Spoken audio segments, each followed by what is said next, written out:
we're going to come back to this issue of transformation and energy systems and Hawaii, and sort of look at how do we think about that, and what's the scale, scope, and speed that we need to be really addressing if we're really going to be talking about the change that we all want to see and create in the world. And to have this conversation, two amazing people, both in Hawaii and in the world.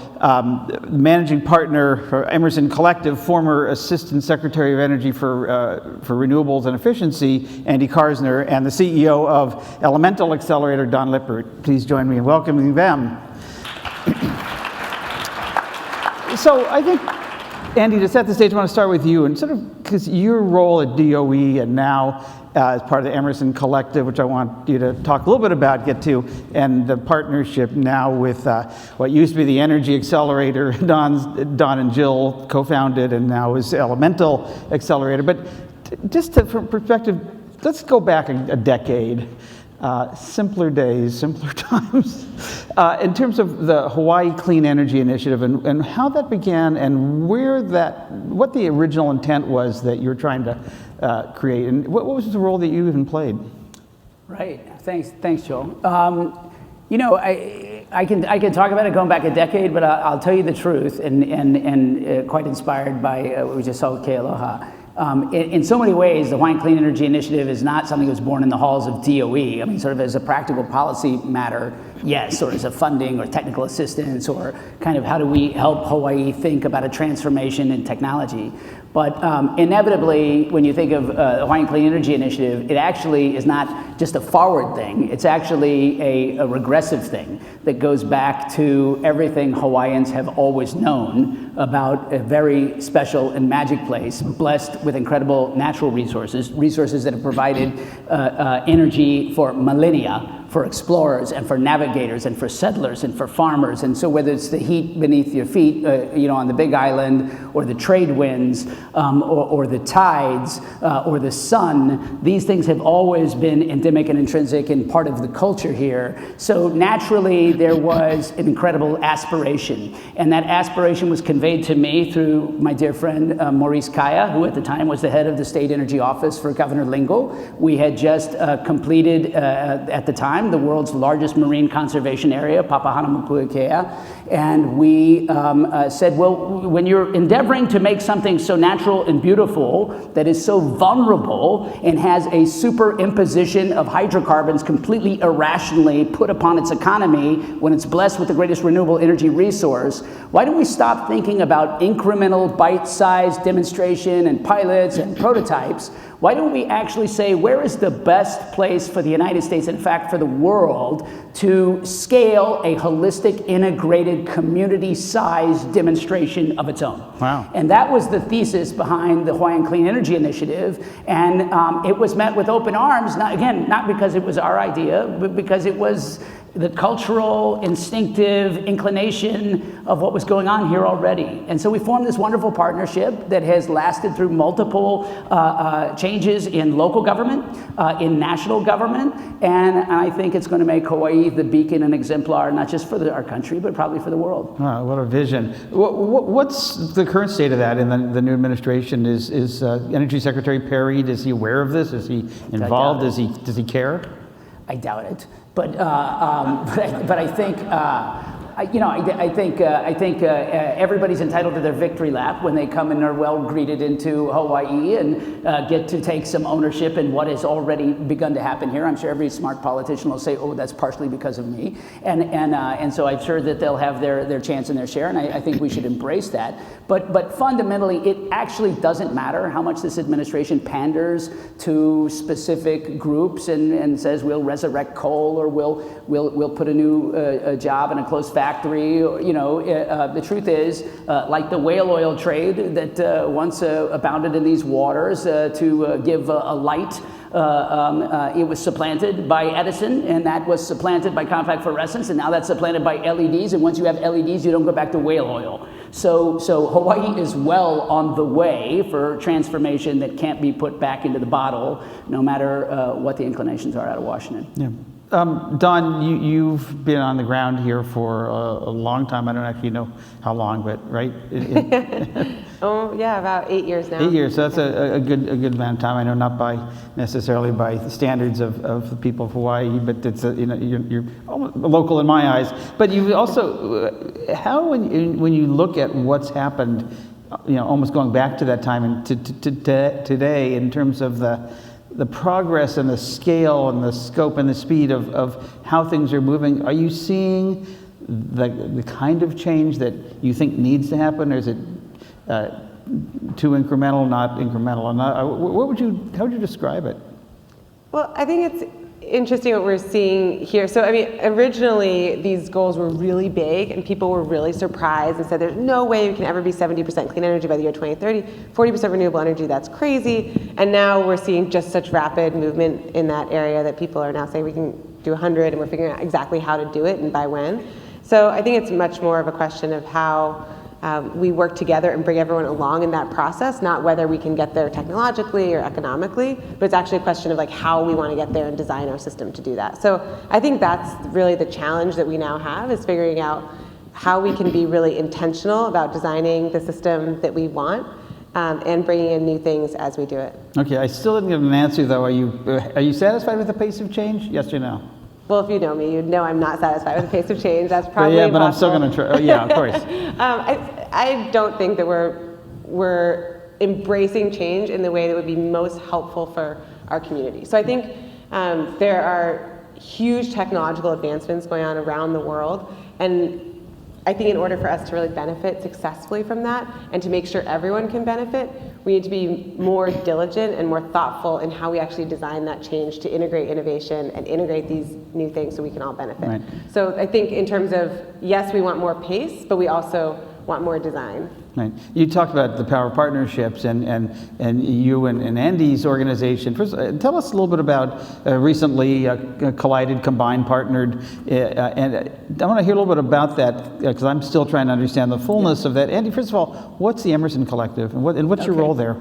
Yeah, so first of all, let me say it's not this and that organization. We're now one. We're now one elemental. And Don and the team here manages an accelerator that was born here organically, that has been sort of the leading edge of that innovation. And just as we hope Hawaii becomes the exemplar for more communities elsewhere, we think that the unique and unbelievable role that the accelerator has played here needs to grow contagious and infectious elsewhere and be transplanted around communities in ways that sort of bring up equity and uplift everybody. And that's endemic into the mission of Emerson Collective, which is the investment platform of Lorene Powell Jobs that many people know principally for education as the long pole in the tent, but also immigration and in particular sort of the work that's been done for the Dreamers. And now, in the way that I met Lorene almost a decade ago in her passion for conservation, bringing in-house an environmental practice. But we don't really call it an environmental practice. What makes it Emersonian, which is fundamentally an organization committed to social justice. This is Ralph Waldo Emerson, so it's really about unlocking the individual and human potential of every individual, no matter who they are or where they reside. And so to combine that with an environmental practice, we talk about prioritizing symbiosis between humanity and nature. How do we heal and strengthen? And much like our poet laureate just said more beautifully than I could, the earth will be fine without us. That's really not the point. It's about the longevity of our species and the way we interact with one another and how we take care of nature so that it can take care of us. And so we believe in doing that, just as Dawn has over these years, transforming, using problem solving and transforming the world one community at a time. Mm-hmm. And so we're very sort of community focused, and that's what brought us together. So if I was answering Dawn's question about whether she's so much more diplomatic about not being satisfied with the pace of change, we would never embrace somebody who was satisfied with the pace of change. We're chronically dissatisfied. Yeah. We want the most dissatisfied person in every community to be as assertive and as talented as Dawn and the team she's put together to enable that change, and so we're focused on people that think differently. Yeah. So how does what you are doing, and not just in Hawaii, but overall, and in Hawaii, how's that affected by the current political climate? Is it at all, or is it full speed ahead, nothing to see here?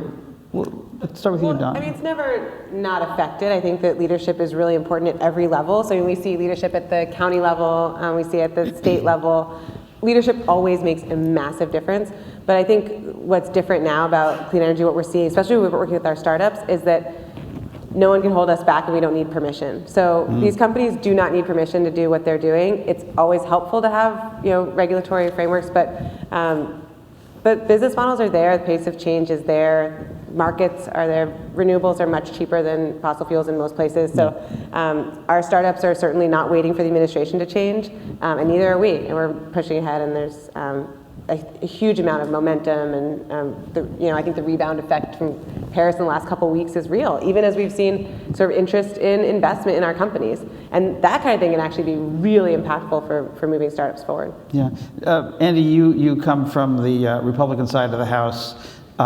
Historically, I don't know what you would consider yourself today, maybe not, doesn't matter. But I'm wondering how, as you look at the leaders at state, local, and national levels, is there, I keep hearing that the Republican, for just to really focus on them, that there's a lot of people who really support what we all do, support climate action, support clean energy, and all of that, but they're looking for some political cover, and that somehow supposedly that's going to get unleashed and we're going to be on a happier path.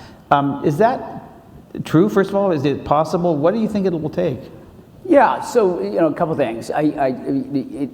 I don't think Donald Trump comes from the Republican side of the House. I don't know where he comes from. I'm not sure, where this mode of thinking is born, but it's corrosive and ugly, and I would not identify it with the party of Lincoln. Having said that, I don't know what's going on with that party, because there's, all kinds of Game of Thrones populists and Tea Partiers and everybody waiting to slice and dice everybody. So Washington is chaos, and Don sort of hit on it right to say, we need to enable and empower and elevate people of all stripes, doesn't matter their politics, to act without permission, where they are, for who they are, and the capacities they have to address this problem. So if there's a latent sense among wallflower congressmen that don't have the boldness to step into the action, it's because they have to look at their children and grandchildren over the Thanksgiving table and explain, why they are sheepishly not moving things into the future. So I think there is an inevitable trend that Washington has to catch up with the general population that is not split along partisan lines, that understands I want to breathe cleaner air, I want to drink healthier water, I want less carcinogens around, and I want my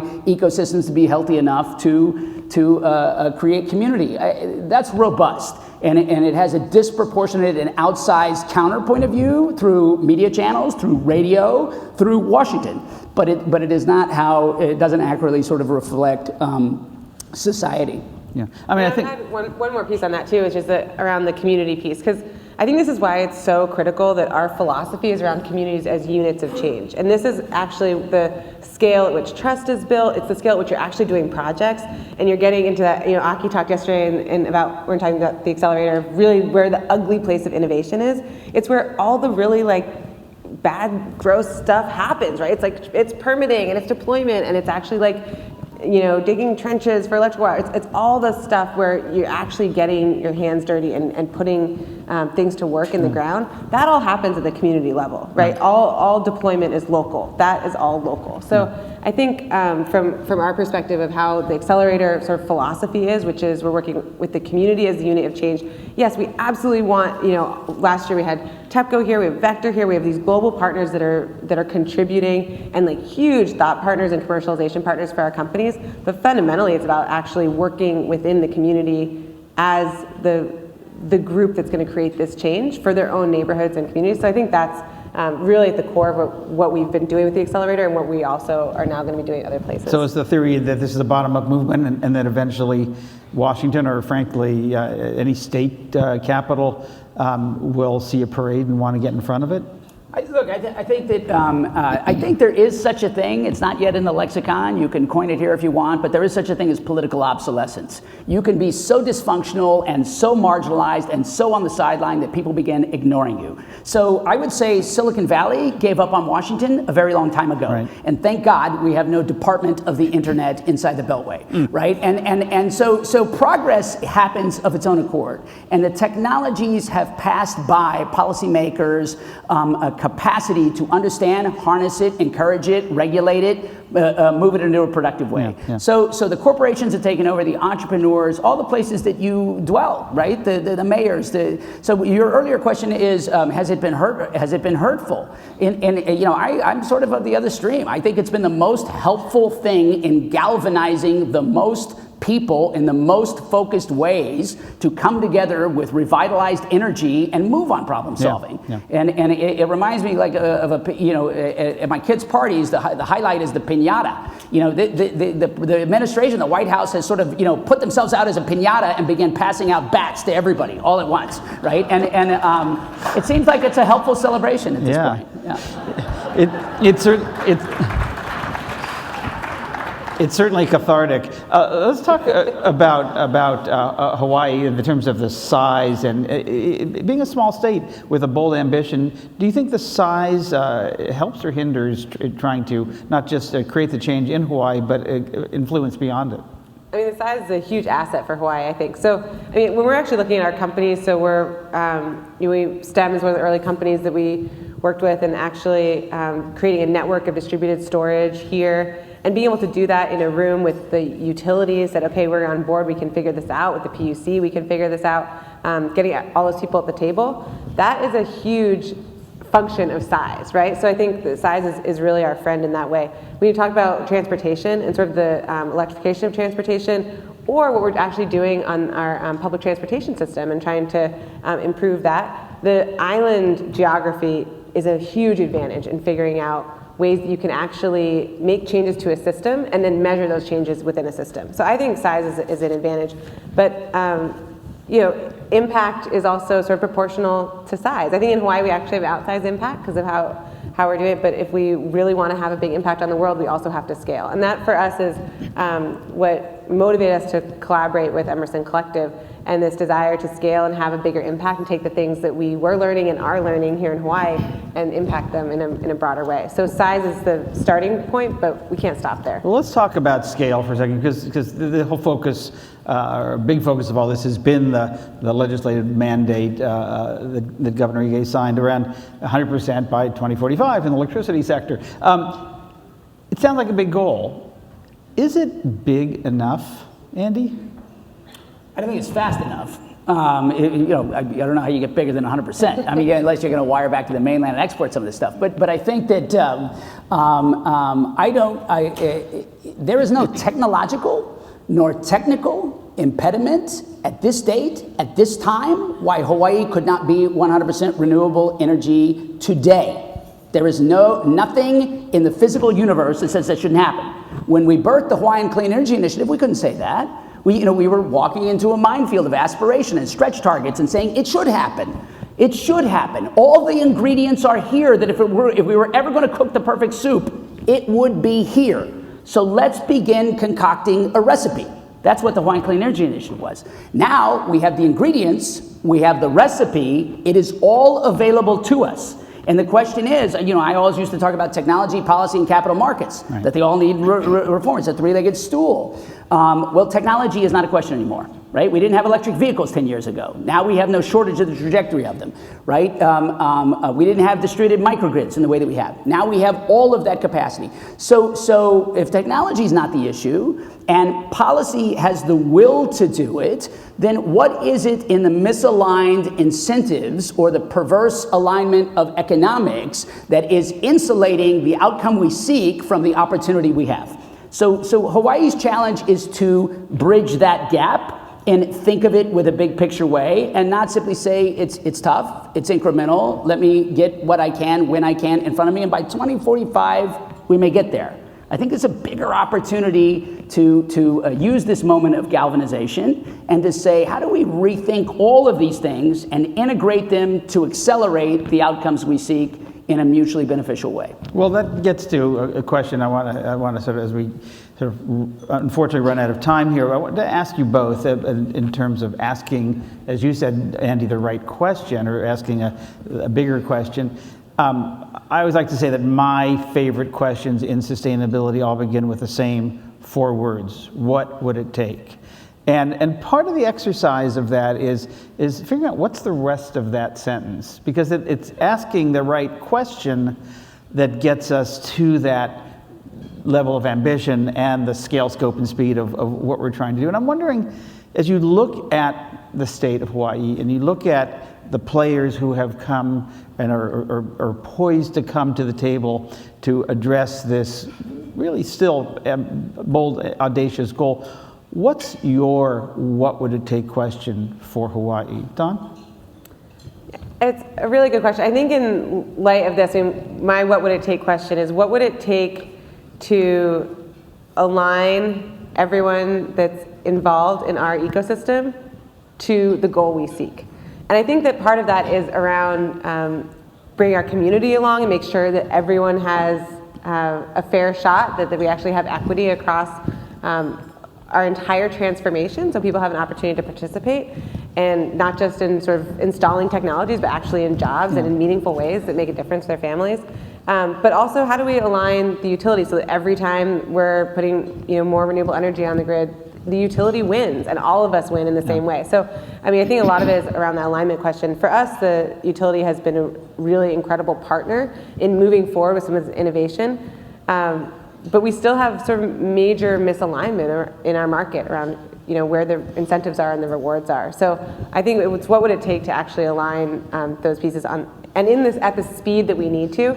I think Andy's point about sort of capturing this moment is really interesting. I mean, in 2008 we had a huge moment because oil hit $148 that summer in 2008, right after the Hawaii Clean Energy Initiative was signed. Right. And there was a massive push of momentum and speed and urgency around getting something done and setting a long-term vision, and there was a lot of political will to do that. I think now, because of what happened this month and because of Paris, there is another sort of moment where we can actually capture momentum and capitalize on that to make some big changes. And I want to, that's where I want to really focus. So what I'm hearing is what would it take to get universal buy-in within the Hawaiian ecosystem of consumer ratepayers of all kinds of utilities, businesses, cultural institutions, and part of that getting 100% buy-in is aligning incentives. Yeah, it's buy-in, and it's also figuring it out. I mean, these are actually really hard problems to figure out. I don't think even if we had 100% buy-in, we would still really need to work together to figure it out. Sure. So it's actually sort of aligning ourselves. But it's getting information so that you can all march forward together. Andy, what's your what would it take question? I'll be a little more high level, because I will tell you right before I came out here, I was so inspired by what I saw, not just with Kealoha, but with the mayor giving us a full-throated song. And so for me, what it takes is exactly that. It takes passion and performance. Passion and performance, right? And it's so easy when you're in Hawaii. It's why people keep coming back, to be inspired. We talk about place-based innovation. This is a place of place-based inspiration. But inspiration and aspiration must be complemented by execution and performance. It's not enough to have these goals and to vaguely serve them and to say we all want to see it happen and it's just far enough over the horizon that I may not be around when it happens. That is insufficient, right? We don't inherit nature.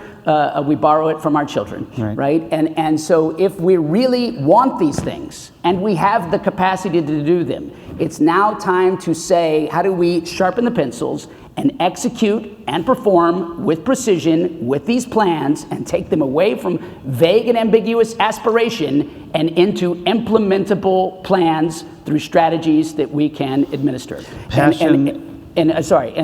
that's why Elemental Accelerator is so fundamental, because you need catalysts like Dawn and her team and all the people you've gathered and convened. We need catalysts everywhere to hold people to account to passionate performance. Passion and performance, and I think that's, if I look at you too, I mean, that's so much of what you bring both of you bring both of those things. It's so good, passion, performance, and maybe once in a while a piñata. Please join me in thanking Andy and Dawn. Thanks, buddy.